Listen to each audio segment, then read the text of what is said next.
Greetings everyone and welcome back. This is lesson number 49, and guys, we are almost done with this series on the rules of English grammar. So if you've made it this far into the series, then you've pretty much learned all the major grammar rules in the English language. So as we say in English, we say congratulations, good job, keep up the good work, you're doing great, and just keep going, never give up. Practice new words every day. If you hear a new word, write it down and practice it at home.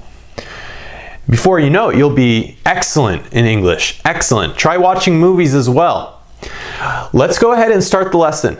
We're going to start this lesson off by discussing the ing form, ing, of a noun. Okay, in fact, we can turn many verbs into useful nouns just by adding ing to the word. So if we have a verb like to eat, to go, to have, to say, all we have to do is take the verb and add ing to the end.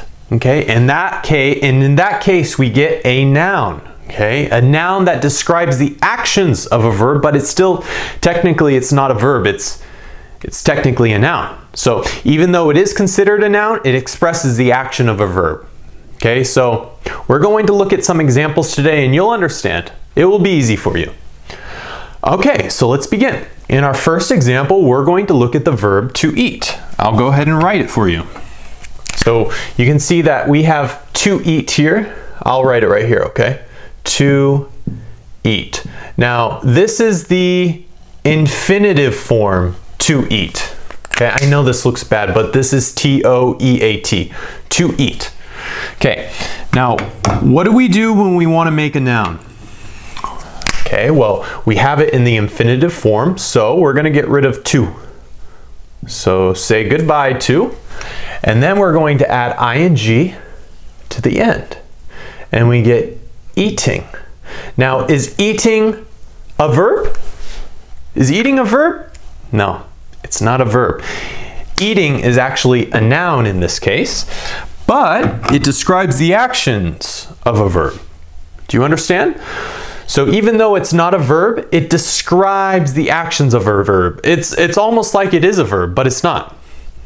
In our first example, you can see here that we have eating healthy food is very important. Okay, you can see the verb to eat, right? It's eating, okay? Eating. Eating healthy food is very important. It's kind of like saying to eat, right? To eat healthy food is very important, which is also a way that you can say it. You can say to eat healthy food is very important. Now, to eat in this case, this is a verb, okay? But if we don't want a verb, if we want a noun, we say eating with ing. Eating healthy food is very important, and this sounds better. That sounds better. It sounds better saying this than to eat healthy food is very important. So let's go ahead and look at some other examples, okay? So we have eating healthy food is very important, and you can see that the noun eating is describing an action, but it's not considered a verb. And then we have I hate running. Okay, and you know that running comes from the verb to run. Okay, so I'll write it here. To run, R-U-N, running. Now, what do we have to do? We want to add ing. We get rid of to, goodbye to, and we're going to add another N, and we're going to add ing. Okay, so it becomes running, running, okay, running. I hate running. I don't like running. I dislike running. I have no interest in running. Hate is like something you really, I hate running. You really don't like to do it. Next, similar sentence. I love swimming. Okay, swimming comes from the verb to swim. You can see here that we also add an M, kind of like what we did here with the N, but swimming with ing. All right, so same sort of thing. Now, swimming, running, eating, are they verbs or are they nouns? That's right, they're nouns. They are not verbs, but they express the same actions like verbs do, but they're nouns.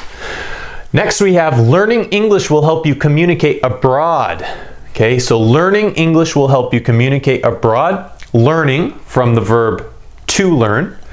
You can also say to learn English will help you communicate abroad, but it doesn't sound that great actually. It sounds better when you have a noun. Learning English will help you communicate abroad. That's much better. So, communicate. The noun would be communication. Okay, to communicate is to talk to another individual, to share ideas, to share thoughts, to communicate with another, to tell somebody how you feel, to express your feelings. Abroad. Abroad is in another country. I live in the United States. So to me, going abroad means Canada, Mexico, Sweden, you know, any country outside of America is considered abroad. And if you're in a country, say you are in the country of, I don't know, you are in the country of Colombia, okay? So if you go to Chile, that country is abroad. If you go to Venezuela, that's also abroad for you. If you live in Mexico, going abroad is when you take a trip to the United States, or when you go to Canada, or when you go to Guatemala or Nicaragua, wherever you go, all those countries are abroad, okay? Or if you go to France or Spain, all these countries are abroad, okay? You can study abroad, you can work abroad. So let's go ahead and look at the next one. This one is funny. It says, praying each day keeps the demons away. Praying comes from the verb to pray, like when you pray to the God, or to gods, you know, or whoever you pray to. This is to pray when you talk about how you feel to those higher in power. Praying each day, so every day, keeps the demons away. All right, what are demons? Well, angels are good, right? We know that angels are good, but demons are the opposite of angels. Demons are bad. These are like the bad spirits, okay? The spooky spirits, the evil spirits. Those are the demons. So, praying each day keeps the demons away. Away means far from you, you know, very far away. Praying each day keeps the demons away. Actually, this was a funny expression that I heard from a friend, and I thought it was quite funny. It means that, you know, you praying enough, you keep the evil spirits away from you. So you're protected, you are safe. Okay? Now, many times when we talk about an activity, we use the verb to go, followed by in what becomes a noun. Okay, with the ing form, followed by a verb, but ing, it becomes a noun. So, I like to go fishing, for example. I like to go fishing. Okay, you have the verb to fish, right? To fish, but you take away to, and then you take fish and you add ing. I like to go fishing. Okay, I like to go fishing. Oftentimes you'll hear people say, I like going fishing. You can say that too. I like going fishing. When you say going, it emphasizes more the action of going somewhere. Okay, going to another place. I like going fishing. Okay. She enjoys going camping. Now, we have a verb here, it's enjoy. Now, when you have the verb enjoy, you cannot use to go after. It's one of these special cases where you can only use ing afterwards. So, she enjoys going camping, coming from the verb to camp, right?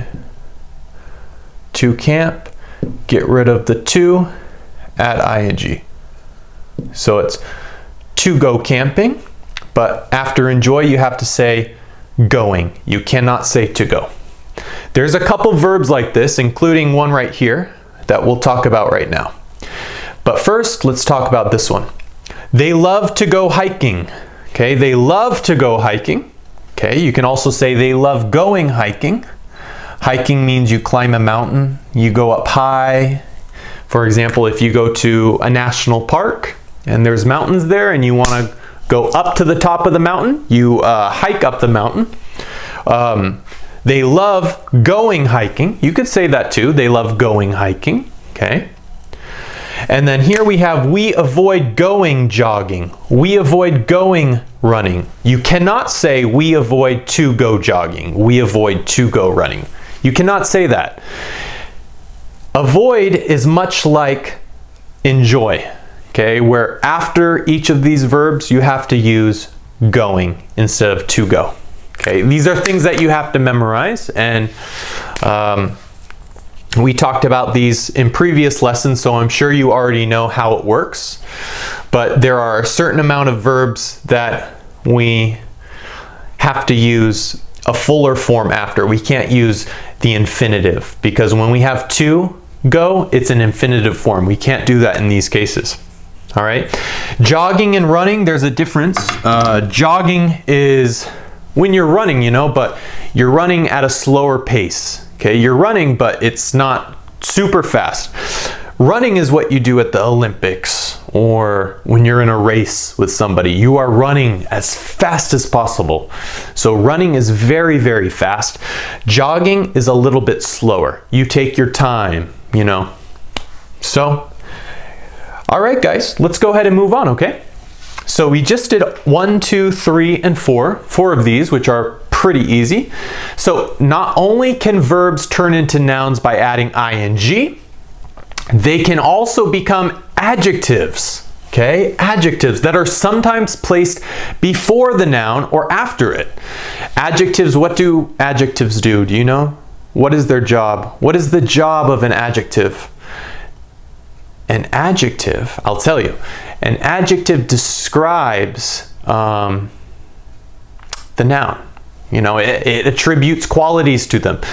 And in these examples with the ing form, they're coming from verbs. So they're expressing actions. Okay? We're going to see this here. Adjectives. I saw an interesting documentary on the destruction of the environment. Again, we have to take interest, you know, interest right here with ing. It's expressing the noun. In this case, the noun is documentary. Okay, so I saw a documentary. What kind of documentary? Oh, I saw an interesting documentary. Okay. We listened to an annoying dog that was barking all night. Barking. Okay. Cats meow. People like me and you, we talk or we speak. Horses neigh. Okay. Cows go moo. Turkeys gobble. Dogs bark. Okay. Dogs bark, especially the small dogs. Small dogs love to bark more than the big dogs.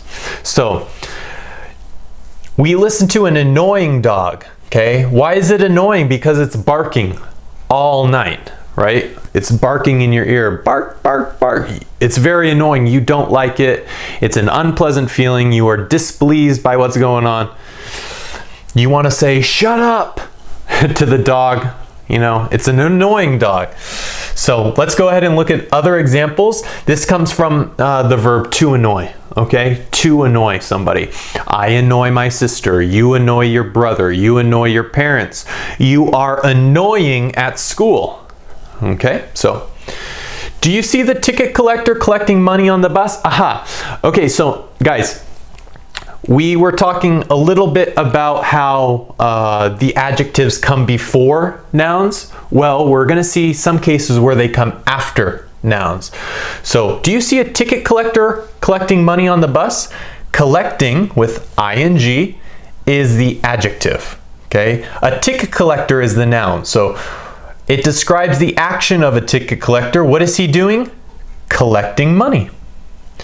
Next we have, he spoke to the professor standing in the hallway. The hallway is a corridor, okay, like at school, at the library. I mean, there's these small corridors that you walk through to go to class. Standing, so I have a chair here and I'm sitting, okay, but now I'm standing on my legs, okay, standing, okay. Again, it's describing what the professor is doing. What is the professor doing? He is standing. We also use the ing form following a command in the imperative. Tell somebody what to do. Do this, do that, do that. For example, try practicing more. Do your best. Try practicing more at math, at English, at Spanish. Stop telling me what to do. Don't tell me what to do. Stop telling me what to do. Okay, it's a command. Command. Keep moving up the line. You're waiting in line at the restaurant or at McDonald's or wherever you are. You say to the person in front of you, hey, keep moving up the line. Go, go, go. Keep moving up the line. Keep moving, ing, up the line. All right? So also, just so you guys know, we use the ing form after the verbs to remember, to forget, and to regret. Okay, so you'll see them here. For example, you also saw it similarly here, like with the verb enjoy and avoid. But let's look at these, okay? To remember, to forget, and to regret. I remember meeting him last year. You cannot say I remember to meet him last year. You cannot say that. You have to use the ing form of the verb, turning it into a noun. I remember meeting him last year. Okay, this is they. It's a pronoun, it's not the. It's a mistake here. They forget leaving a tip after their meal. Or they forget to leave a tip after their meal. Okay, they forget leaving a tip after their meal. They forget to leave a tip after their meal. Something interesting about this one. Now, what's interesting about this is if you say they forget to leave a tip after their meals, to an English speaker's ear, it seems that you're saying that these people have a habit of not leaving a tip when they go out to eat at a restaurant, as if it were a fact or something. But if you say they forget leaving a tip after their meal, it sounds different to me. It sounds like there's a bit of a difference in the meaning between the two ways. With the form ing, it emphasizes the action or experience, while the infinitive form, to leave, you know, when you have the to eat, to run, the infinitive form, it more or less emphasizes the results of the action or the event. So generally speaking, English speakers use the ing form to speak of enjoyment, things that you like, and then we use the infinitive form, like to run, to eat, to leave, in this case, the infinitive form, to express habits or preferences. So we regret calling you so late. Okay, we cannot say we regret to call you so late. We say we regret calling you so late. Okay, we regret calling you so late. So guys, these are the basic rules when you want to make a sentence using a verb in the noun or adjective forms. Okay, the noun and adjective forms. All right. So I hope this all made sense to you and it wasn't too hard. If you watch lesson 19 again, you'll see a few more similar examples using ing. Okay? So guys, if you enjoyed this lesson, please give me a like and subscribe. Don't forget. And as always, I will see you in the next lesson. Lesson number 50, the last lesson of this series on English grammar. So as always, guys, I'll see you in the next lesson. Take care. Bye.